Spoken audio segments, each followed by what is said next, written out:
In this lecture, we're going to be looking at Marxist influence theory, and that's many, many people, so I won't be looking in detail at all of them, obviously. I would argue that many, if not most, forms of social theory have been influenced by Marxism, if only to reject it, but it's been extremely influential, and we're going to see the ways in which it developed in the 20th and 21st century, and of course it's adapting to what's going on politically, the two world wars, the Cold War, and so on, and the Russian Revolution. So all of this is influencing the people that follow, and then of course they bring their own ideas to it.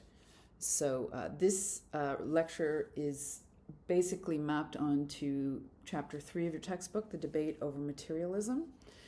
So he begins with the question, does capitalism fundamentally determine our social being? So as I talked about in the lecture on Marx and Engels, that is the fundamental argument of Marxism, that it's the economy that's at the base. Now, some of these later thinkers tinker with that, and then he says, should it be the basis? So again, that idea that Marxist theory is often activist. So we see that many of these thinkers were also often politically active. I want to start here with Rosa Luxemburg, who often gets left out, I find, in these discussions, and I'm not sure why that is, but I do want to make sure that we talk about her. She was born into a Jewish family in Russian-ruled Poland, so Poland being under the influence of that larger Russian Empire, so she's very aware of what's going on in Russia. She emigrated to Zurich in 1889 and studied law and political economy, received a doctorate in 1898. And while there, she became involved in the international socialist movement. So this idea that this thought is very consciously international, and that all the people working for the revolution thought of themselves as internationalists. They didn't think of themselves as nationalists generally. And so eventually she's part of the Polish Social Democratic Party, and she's imprisoned, and then she moves to Germany.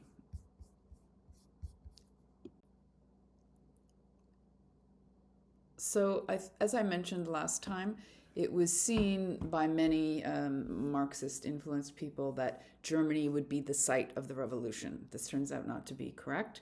There's a huge pushback in Germany that over time leads to the rise actually of fascism and Nazism. It's often been postulated that one of the reasons that Nazism was successful in Germany was because so many people were afraid of communism. I think that's an accurate analysis, actually. So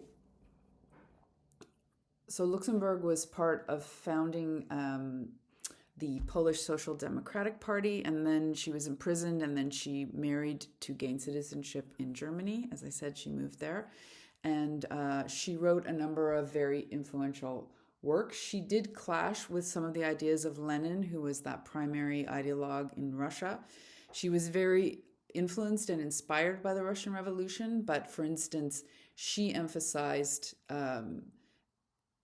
internationalism, and that the bourgeoisie were the enemy everywhere. It had nothing to do with nationalism, whereas Lenin had a theory of national self-determination. So we can see within Marxism there are varying approaches. And then, so she joins the Social Democratic Party of Germany and works with them in a variety of capacities. And so she also wrote a number of important works, such as 1913, The Accumulation of Capital. And she developed a very important concept of imperialism within Marxism. So she was one of the first to really write about imperialism, and she argued that imperialism was the direct outgrowth of capitalism. So she sees colonialism through the lens of capitalism more than it's through the lens of, say, the idea of superiority of culture as it's often presented. So, so she developed a Marxist political theory based in democracy and mass action. And this, again, goes against what was happening in Russia, that was developing this very kind of elitist, non-democratic approach. And so, again, she falls afoul of Lenin here.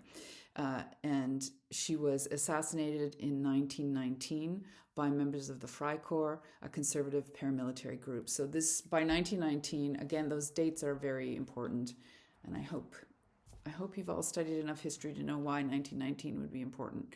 So it's right after the First World War, and so Germany, like all these other countries, like Russia itself, was destabilized, and so we see very quickly, after the Treaty of Versailles, the economy of Germany goes into free fall, and we see a lot of social unrest, and so on both the right and the left. So there's a short-lived Weimar Republic that Weber participated in, as I said, drawing up the Constitution for that, but it very rapidly devolves into again, chaos, and so then by 1933, the rise of the Nazi Party.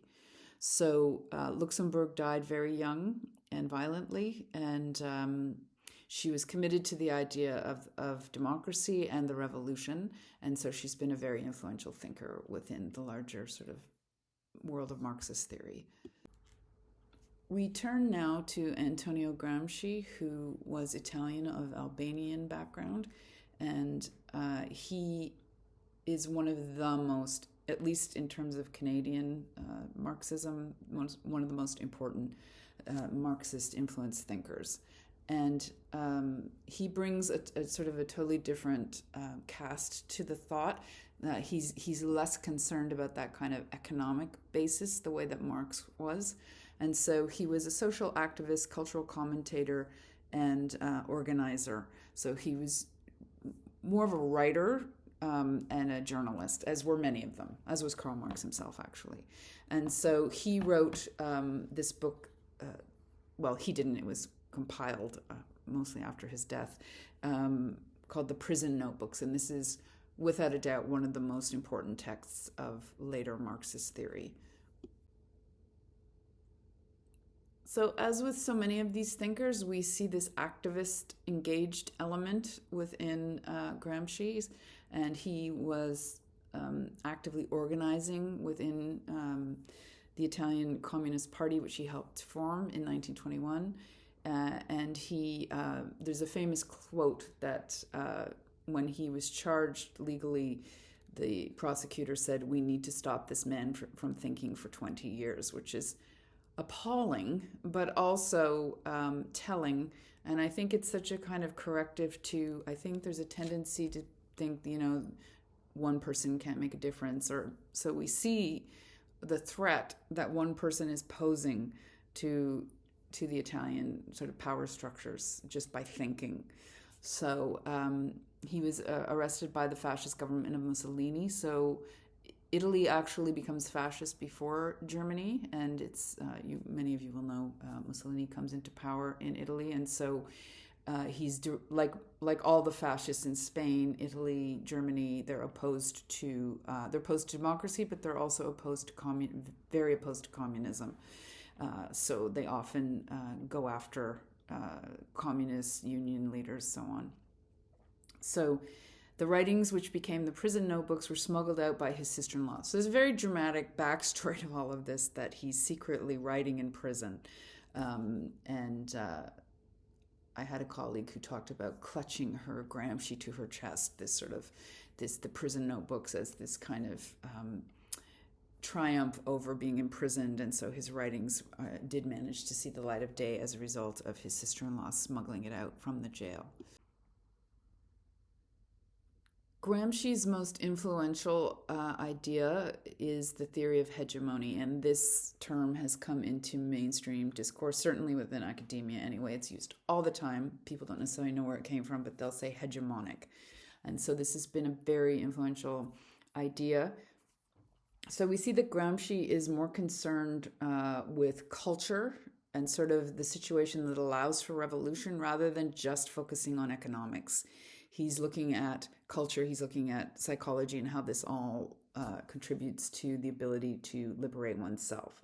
So we see he's a humanist rather than taking this scientific approach. And so I've been talking throughout this course the way that there's a tension within social thought and social theory around, is it science or not? So he would definitely fall on the side more of philosophy and history and these kind of disciplines than the idea of science. And so his approach, he had a preference for grassroots collective self-liberation, and this is another reason why he's so popular today, that he inspires a lot of kind of grassroots environmental groups and political groups that are working from the bottom up rather than the top down. So in this way, he, like Luxemburg, falls afoul of Moscow, because increasingly within the Soviet Union, they're taking a much more authoritarian approach, anti-democratic approach to communism. So his idea is that the hegemony of the capitalist class operates through control of education, religion, culture, and mass media. So this is a very radical and insightful idea, and that's why it's become so influential. So he's saying that capitalists don't just, they may own the means of production, or they may be landlords or pawnbrokers or whatever they are, but they also control these other levers, such as education. So if we talk about, we can discuss this, but is education liberatory, or is it actually teaching people to be conformist? I mean, that the jury's out on that one. I think certainly within Canada, most teachers I know would like to think of themselves as teaching people to think for themselves, to be critical thinkers. I'd be interested to know what you think about that. I've heard students on the bus saying things like, you just have to tell the professor what they want to hear. So I don't know. I certainly would hope that I'm not part of that, but Gramsci might think so. And religion. So here he is taking up that Marxist religion as the opium of the people, and the way that that's used to control people. I am a religious studies scholar, but I can see his point here, because in countries like Italy and Spain, the Catholic Church was often either not speaking out or actively cooperating with the fascists. So he's not wrong here. I don't think this means that all religion is wrong, but certainly I can see his critique here. And again, the Catholic Church is reacting to the fact that Marxists say that religion is the opium of the people and it should be made illegal and eradicated. So there's a lot going on here. But Gramsci's not just pointing at religion. He's pointing at all these other aspects of culture and the way that they create a certain kind of consciousness. So he also starts to look at mass media, which is coming into a much more influential position. We'll look at that in more detail when we get to McLuhan. But that idea that mass media is also controlled by the capitalist classes. And if we think through these ideas, that is accurate. If we just look at the mergers that are going on right now, or the proposed mergers in the United States with Netflix and so on, you can see that these media companies are owned, well, they're often owned by their stocks, so by shareholders. But when they're not, they're owned by very, very wealthy people. And so just to give an example, Jeff Bezos bought the Washington Post. And so his ideas they shouldn't be, according to the way journalism is supposed to run itself, but we know that he's influencing editorial content. So Gramsci's making this very complex argument and this is to answer the question that has occurred to many of us, which is, why do people often vote against their own interest? And no one's been able to come up with a really good answer to this, because it seems illogical. But Gramsci's is answering this in a complex way by saying that people think they're voting in their best interest or acting in their best interest because they've been brainwashed essentially by these various cultural forces around them. So he argues that this ideological control is ultimately more powerful than overt coercive control. And I think this is absolutely true, that, you would need a police officer for every single person to control them through violence or the threat of violence. It happens. We're seeing it happening south of the border, but generally ideological control is much easier. You don't have to sort of come out and directly violently threaten anybody, because they're kind of policing themselves. So And this idea, and Marx would agree with this, that the population may be unaware of their state of subordination. So again, many people who critique Marxist theory would say this is pretty condescending to say that, all these people are brainwashed and they don't know what's going on. So again, I want you to engage with this and think about whether you agree or not, but he's definitely making a convincing argument here that because so much of the information that comes to us is mediated through this capitalist class, that, we start to shape our opinions based on that, often on the information we're given through things like mass media. So we're going to look now at the work of Louis Althusser, and I went back and forth on this because he's a controversial figure, and I'm just going to read to you from the Stanford Encyclopedia of Philosophy because it actually says it best, that Althusser was very influential for a period because he was seen to offer a renewal of Marxist thought. So Marxist thought adapted to the current time period. As well as to render Marxism philosophically respectable, the claims he advanced in the 1960s about Marxist philosophy were discussed and debated worldwide. Due to apparent reversals in his theoretical positions, to the ill-fated facts of his life, and to the historical fortunes of Marxism in the late 20th century, this intense interest in Althusser's reading of Marx did not survive the 1970s. Okay, so what they say there, as in his personal life, he was charged with murdering his wife, and it appears that it was a kind of psychotic break. I don't know the details, but certainly this fact marred his reputation, of course, and so he's often overlooked now. But I do want to talk about him because his idea of ideology becomes so important and influences, as they say here, influences literary studies, political philosophy, history, economics, and sociology. So many people don't even know that this idea is coming from him, but it's related in some ways to Gramsci. So again, that idea of looking at culture, not just the economics. So looking at Marxism in a cultural way. And so his most influential work was Ideology and the Ideological State Apparatus in the book Lenin and Philosophy, published in 1968. And so his overarching argument is that all people view the world through the lens of ideology. So this isn't just Marxist, this is everybody. And again, I think this is a very important idea that that's been taken up by many outside of the Marxist world. So just to get at this, this is the idea that no one's objective, that's an illusion, that everybody is looking at things through the lens of their belief structure. So if I'm a Muslim, I'm looking at things through that lens. If I'm an atheist humanism, I'm looking at things through that lens. So ideology isn't just something that Marxists hold, it's something everybody participates in.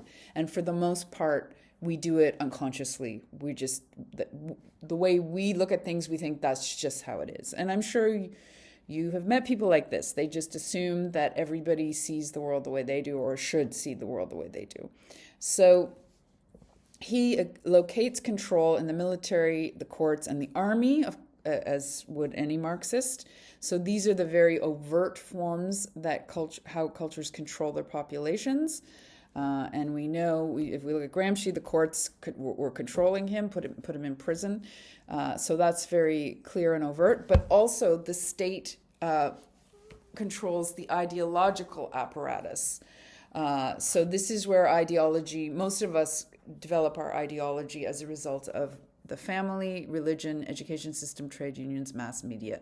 So again, you can see there's a lot of similarity with Gramsci here. So the idea that the family itself is part of passing along this ideology. And so again, we all know within our own families and within families of our friends that this is the case, that often over dinner people are talking about politics and many people just follow along in whatever their parents believe. I'm not saying everybody, obviously.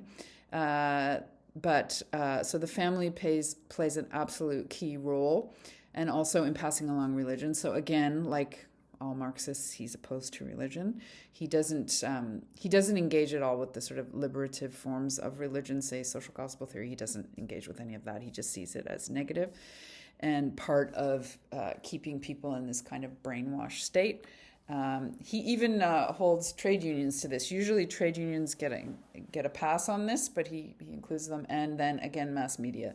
So as we're going to be seeing with a lot of the thinkers that we're looking at from now on, they're really engaging with mass media because it starts to gain a tremendous amount of power by the 1960s. And so to remain relevant, the theories have to start engaging with the power of the media.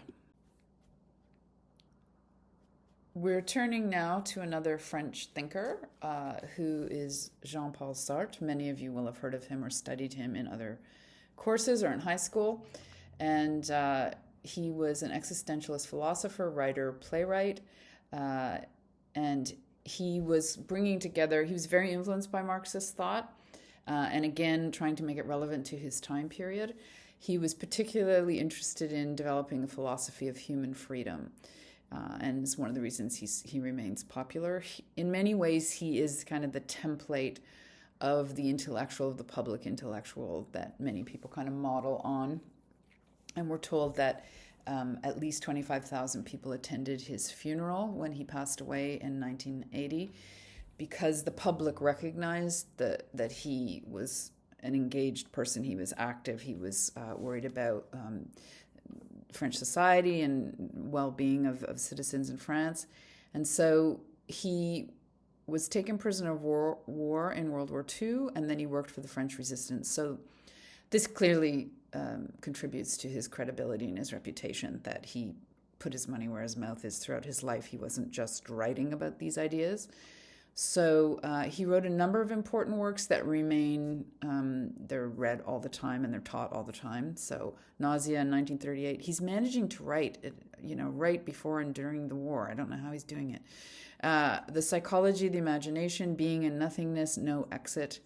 And so if any of you have read Sartre, you know this is no walk in the park. So we had grade 13 when I was in high school, and we had to study the existentialists. It's very depressing.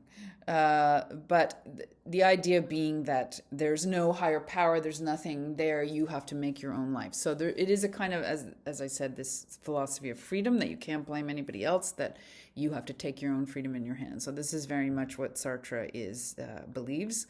But he was also very concerned with society and what was going on in France at the time. And some of you may know that in the 60s, there was a lot of communist and left-wing activity in France, particularly in 1968. So Sartre was involved with that. He was, as I said, an engaged intellectual, stating commitment is an act, not a word. So we can really see the nature of his approach, that he was not interested in just being read. He wanted people to be inspired and to act as a result of this. And he becomes also famous as part of a kind of intellectual couple with Simone de Beauvoir, one of the most important feminist philosophers who I can talk about more in a later section. But they famously had a sort of left-wing open marriage and sort of were a model of two intellectuals together and influencing their society. And he's also responsible for the quotation, "Hell is other people." So that's become very popular lately. I'm not sure if that's as a result of COVID or what, but hell is other people. It comes from Sartre. So that gives you some idea of his rather pessimistic view of the world. But as I said, he remained active, going out into the street well into his later years.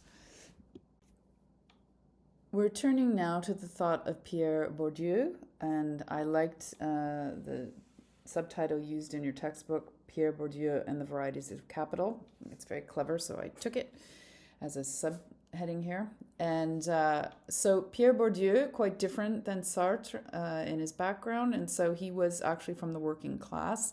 From what I can recall, I think his father worked for the post office. So this is important because And we see this also when I was talking about Durkheim being Jewish, that when somebody's social position is a little bit outside of the kind of the elite, they in some ways can see more clearly, I would argue. And so we can see this with Bourdieu. I really respond to his work because you can see that he's coming from somebody from the outside looking in. And so he was actually, as people from the working class often are, drafted into the army. And so he's had these lived experiences of being a working class person. And he was sent to Algeria, where he later worked as a lecturer and researcher. So he actually ended up doing ethnographic research in Algeria. And this established his reputation, and he went on to be a university lecturer and is described as a public intellectual in the tradition of Émile Zola and Jean-Paul Sartre. So this is an ongoing French tradition of this particular type of engaged public intellectual, although he didn't become directly active until his later years in response to globalization and neoliberalism. So after serving the military and getting his education, he became director of the Center of European Sociology in Paris. So he's an actual sociologist and teaching sociology. And so he made a number of contributions to sociology. I'm just going to be looking at some of the most influential that have influenced many other thinkers from different disciplines. Many people use Bourdieu's work. It's very applicable to things like the arts and culture. So we see with Bourdieu, he expands the idea of capital. So Marx's original idea was very much about concrete things like factories and rent money and these kind of things. But his idea of capital, he expands it, saying it's not only money and machines, but it's cultural and social resources. So you can see this is a brilliant insight, that there's much more, and this again links back to ideas of ideology and hegemony, that these things are more subtle than just who has control of money and who has control of the army, for instance. These things are subtle, they're cultural, they're social. So according to Bourdieu, classes live not just economically, but through modes of life and taste, which he refers to as habitus. So this is probably one of his most, if not his most famous ideas. And so he argued that those with high social and cultural capital or status are arbiters of taste, and that one's own particular taste comes from the milieu and social class in which one lives. Okay? Now, again, this is invisible to most of us. We only know our own social circles generally, and we only become aware of this. It's a bit like traveling to another country when you're in a setting where you don't know the social mores and feeling like a fish out of water. So he was, I suspect, because I would suspect he felt like a fish out of water sometimes within the academy, that this sort of fed into his research and ideas. I'm going to look now at the concept of habitus, and I want you to see the way it has practical applications and can help to understand the world, which, as I said at the beginning of the course, is my concern. And you're going to see with the essay topics, I'm very interested in you applying these ideas and the ways in which they can help us understand the world around us. And so he writes, the genesis of a system of works or practices generated by the same habitus, homologous habitus, such as those that underlie the unity of lifestyle. Okay, that sounds very abstract. But this is the idea of just that whole system within certain modes of class. And so this can include prohibitions, things we do and don't do within our group. These can be cultural, ethnic, class-based tendencies. So you can see that the habitus partly decides what you can and cannot accomplish in the world. So I'm going to ask you to think about this within your own life and your own family traditions. So I'll just give an example from my own background. So the background that I came out of, at least at the time when I was younger, would have said you should never go into debt. Okay? And that comes obviously from a very sensible approach to life, which is that if you don't see the way you're going to pay off that debt, then don't go into debt. And so how would that restrict my possibilities as a person? Well, I couldn't have gone to grad school if I didn't sort of move through that prohibition coming from my background. So it's not to say that's an evil or pernicious idea. I still don't like debt, but we can see that certainly with business people or people that, for most people, if you don't come from a wealthy family, you have to go into debt to go to school. And so the idea that this habitus within my own family, their ideas of the world, which have developed historically, obviously, could limit my ability to do certain things. So he talks about it being an autonomous development of a unique and always self-identical essence, or as a continuous creation of novelty. The habitus tends to generate all the reasonable, quote-unquote, common sense behaviors which are possible within the limits of these regularities. So again, like ideology, this can be invisible to the person. So I'll give another example. In our family, we work with our hands. We're not interested in intellectual pursuits. We're practical people. We work with our hands. So if somebody within that milieu wants to do something intellectual, that might be seen as going against the sort of habitus of their own class. This can also be gender-based. Men don't do X. This is very clearly part of our culture. There's certain things that men don't do as part of, say, being a working class male. You don't, for instance, show weakness, these kind of things. So this also becomes very important when you're trying to be socially mobile. And this is where I think the strength of his theory really shows itself.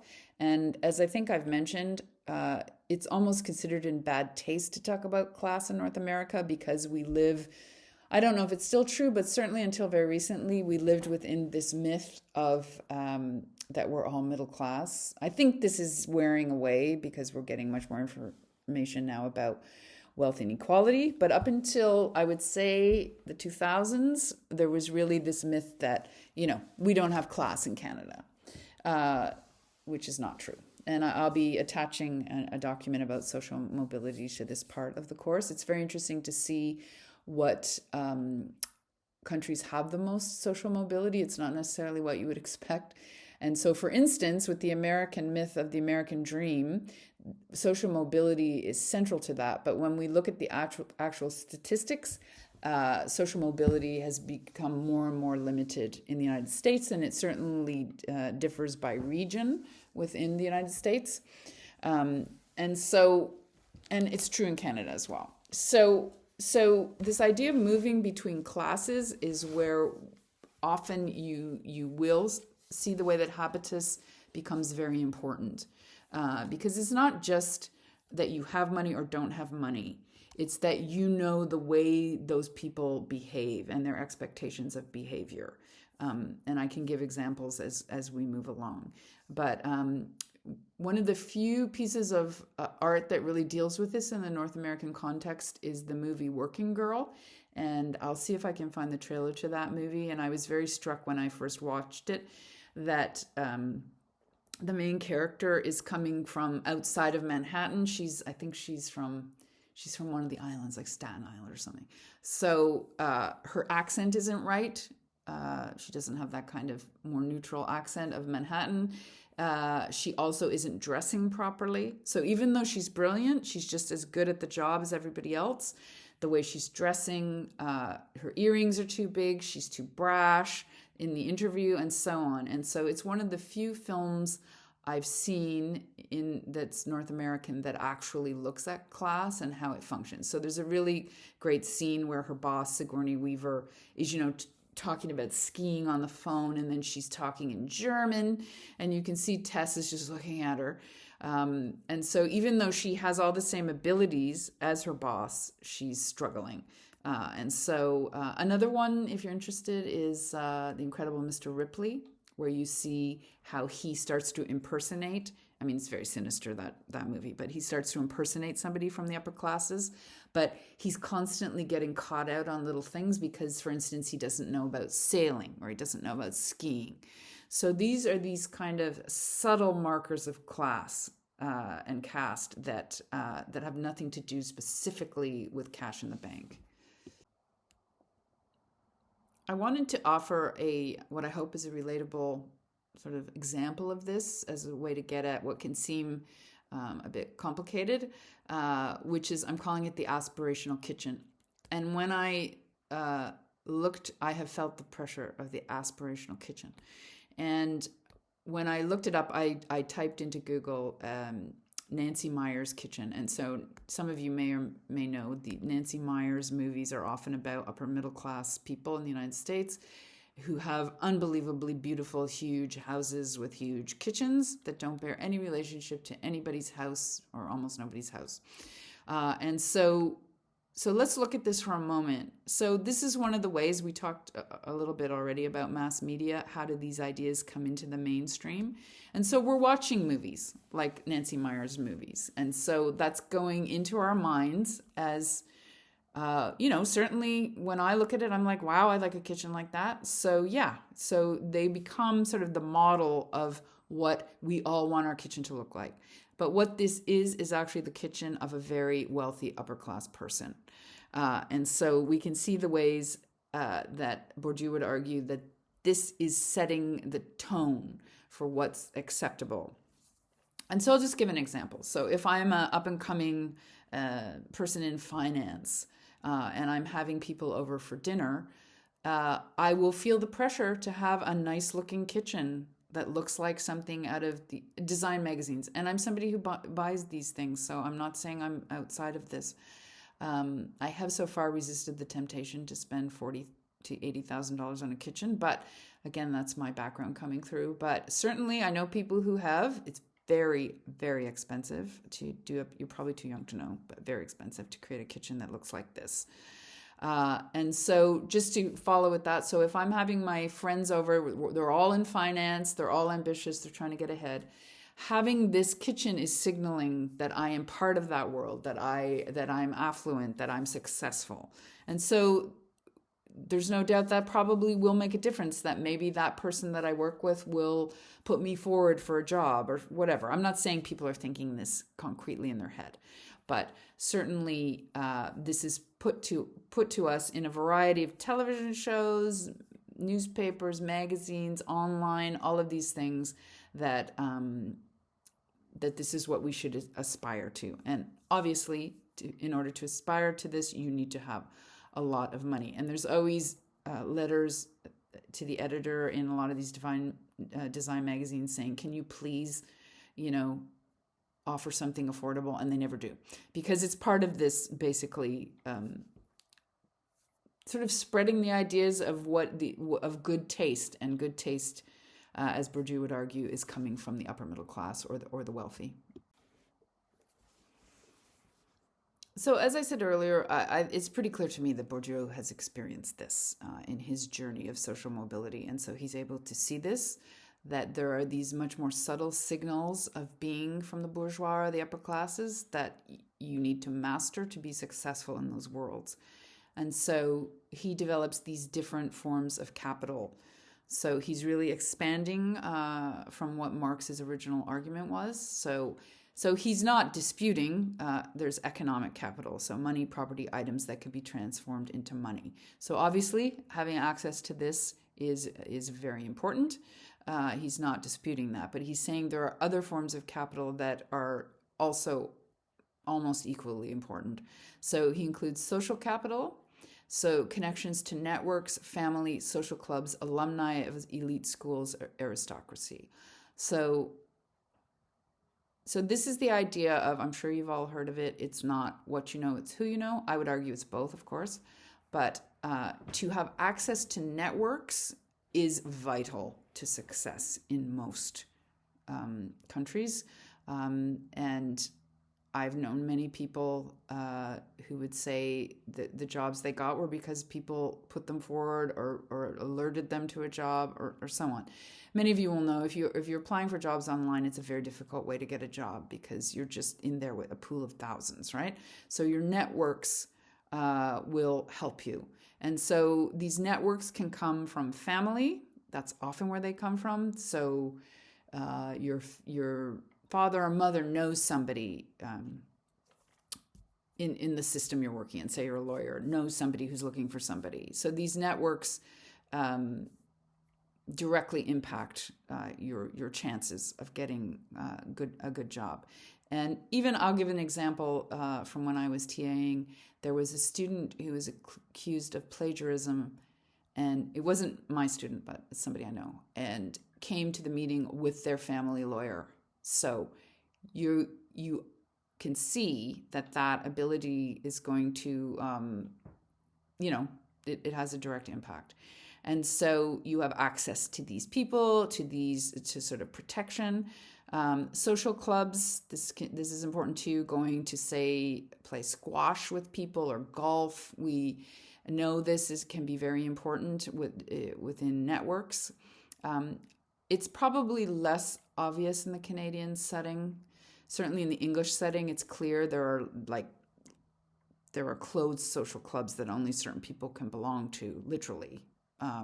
And so you meet context through that. I know in the Ontario case, sometimes the Masonic lodges were used in that way for sort of business context, from what I can hear, although they're very secretive. And alumni of elite schools. So that becomes another way to network. And so this is one of the reasons why people go into extreme amounts of debt to go to certain schools, particularly in the United States where they're private, and they cost a fortune. So there's a huge debate about whether this is worth it or not, but this is one of the reasons why people will do it, because they have access to these networks of influence as a result of being alumni of these schools. The aristocracy is also obviously a clear one. The way that privilege maintains itself within aristocracy marries aristocracy, and so on and so on. So this becomes a kind of a closed loop of power and money and prestige. So cultural capital, forms of cultural knowledge beginning in the home and later in schools and universities. So this is the idea. This is very subtle, but it is absolutely true that if somebody makes a reference to something cultural, you know what it is. And so I gave that example from the talented Mr. Ripley, of that he gets caught out because he doesn't know about sailing. So anybody from that class would know about sailing. They would have spent their summers sailing. So each culture will be slightly different to what those markers are, but that would be one example. So, or the ability to go away in the summers and go to Europe, for instance, where somebody from the working class would have to work in the summer. So this becomes kind of cultural capital of knowledge. And so that when you're speaking among people within your group, you're able to talk very easily about these things. And it shows you that you belong to this group.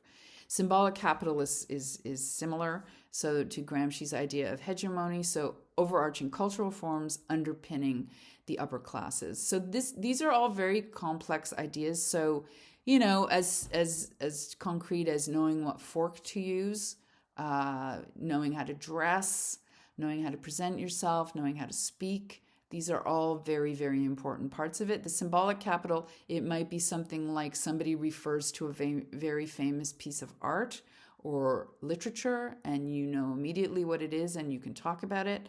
So these are these kind of markers that the person might even not realize are markers of class. And so we can get at this by, for instance, thinking about interviews. And I know certainly in the field I'm familiar with in academia, your interview is all day. You go for lunch, you go for dinner. And so luckily there have been some books and online resources about how to handle this. And so the idea that we might scuttle our chances by not, for instance, dressing properly, not sending the right message, not speaking properly. So it's very common, even within Canada where accents aren't as obvious, that as a result of university, people lose their regional accents to a large extent. I think that's maybe it's less true. I'm thinking of David Cochrane on CBC. You can still hear his Newfoundland accent, but it's slight, and it only comes out in certain cases. During the election, he said something like the arse is out of her, which was hilarious. People really laughed, but it was seen as his sort of Newfoundland coming out. And so we see this very clearly in the British case, that if people want to work for the mainstream media, they have to get rid, if they have a Liverpool or Scottish accent, they have to basically at least soften it. That may be changing slightly now, but certainly up until recently, that would have been the case. So you can see how subtle this idea is, that if I have all these forms of cultural capital, I don't think it's difficult to see that I'm probably going to make my way in the world. It's not a guarantee, obviously. There's people that don't, no matter what advantages are given to them. But by and large, if I have all these forms of social capital, I'm going to be probably quite successful. Going to end this lecture by looking at some of the thought of Jean Baudrillard, and this brings us into the contemporary period. And he's very much one of the pioneers of engaging with culture as we find it today. And so, like Bourdieu, according to him, he came from the working class. His grandparents were peasants. His parents were civil servants. And so, again, we see his class background coming into play here. And so, according to the Stanford Encyclopedia, his work combines philosophy, social theory, and an idiosyncratic cultural metaphysics. So he's been very influential within postmodern thought, which I'll talk about this more when we get to it. I struggle with. I'm just going to give full disclosure here that a lot of postmodern thought, I had to engage it in grad school, and it was mystifying to me. But Baudrillard, I can follow. So maybe because he's a Marxist, I don't know. But so social theorist, cultural analyst, and Marxist sociologist. Now, that said, if you're interested in postmodernism and you want to work on it, you are more than welcome to do that. So he analyzed consumer culture and works like the consumer society, so from 1970. So we really see he remains relevant because clearly that's what we're living in. So we see that North American society has shifted from a production society to a consumer society, and sort of service jobs are the majority of jobs now. So the world that Marx was analyzing of factories and workers is less and less relevant to the society, certainly of Canada currently. So Baudrillard is addressing this. So of course theory has to change to adapt to what's going on within society. So he charts the shift from production to consumption. And so it's often been argued by people like Baudrillard that many people, again, I'd be interested to hear your thoughts on this, really identify more as consumers rather than citizens. This is very alarming to me, but I think there's some truth to it. And when I teach in person, I always engage my students to think about this and how much of their identity and their sense of what they do all day is related to consumption. And I have my own dark wonderings when I'm teaching that people are online buying stuff even in class. So I think there's definitely, he's making a very convincing argument here. So he critiqued Marx. So he's influenced by Marx, but he critiques Marx as attempting to impose a scientific understanding on all cultures. He sees this as ethnocentric and imperialist, this idea that, because this is within early Marxism, that all societies have to go through this and all societies ultimately have to undergo the Great Revolution. So without a doubt, this is ethnocentric and reading European history onto the rest of the world. So Baudrillard is engaging with that. He also develops the idea of the simulacra and the hyperreal, which has the illusion of an actuality. So here he's really coming into kind of media theory, that we're constantly, and if this has just been exponentially expanded since 2007 with the internet. So he doesn't really engage with that because that's just starting to become common at the time of his death. But you could definitely apply his thinking to the current social media landscape that many people live in these days. So that's a very good example. I always ask this question, are Facebook friends really friends in any sense of the word? Or are they a simulacra? Are they a seeming social world that's actually virtual and it's not real? So, there's many ways of looking at it, and some people would argue that internet communities are just as real as in-person communities. There's many psychologists who would say that's not correct. And I always say, would your internet friend bail you out of jail or lend you money? Or, protect you, or whatever that friends were expected to do or expected to do. So again, many of you will have only grown up within this world, so I think it's important to engage with Baudrillard here, and many like him who are questioning this and what impact it's having on society when we take illusion for actuality. And so he's also, and this will then influence people like Naomi Klein, who we will be looking at, who's talking about the idea of brands. And so Baudrillard talks about the idea of the way in which having a certain kind of vehicle is believed to represent us. So these brands representing us as though that's our essence. And we only need to look at the many commercials for cars and trucks that all of you will have seen, whether you want to or not, and what they represent. And I would ask you to think about that when they, I'm always darkly amused by the fact that almost every car commercial and truck commercial shows the person on an empty road or in the forest. Whereas I just heard on the radio that in the GTA, the average commuting time is something like you spend 4 days of your life commuting every year. Or in Vancouver, it's even worse. So yeah, you're not on an empty road. But so what is that commercial actually selling? It's selling a lifestyle that you see yourself as being part of as a result of buying this commodity, this object. So this idea of the simulacra is also related to the idea of Guy Debord, another French theorist. So I'll just give an example of Disneyland.